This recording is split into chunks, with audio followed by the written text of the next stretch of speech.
this is not for Dave, but I'm going to use this time slot. A short story.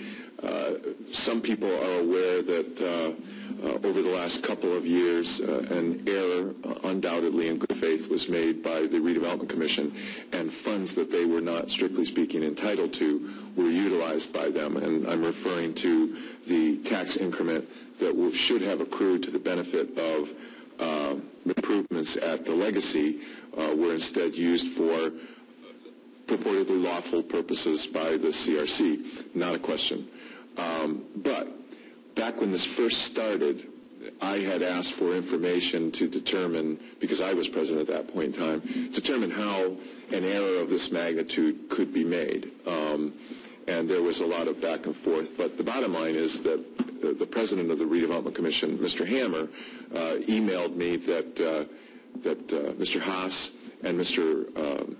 Higgins, I wanted to call him Mr. Whitty, and I knew that wasn't right. Mr. Haas and Mr. Higgins would put together, they would get together and they would put forward an analysis, a narrative of how this had occurred. And it didn't happen, and it didn't happen, and it didn't happen. And I asked about it again, and did receive, I believe, a 4-page memorandum from Mr. Haas that if you were a lawyer, you could read it. But, you know, I once heard a comedian say that lawyers are taught to read a language that if normal people read it, their heads explode. So I don't want to take that danger. I didn't read the document to try to interpret it. But I asked for a straightforward paragraph to just tell me what we were asking. And Mr. Hammer came back with a 1-sentence synopsis, and then I asked, well, would Mr. Haas opine that your analysis, or your synopsis is accurate?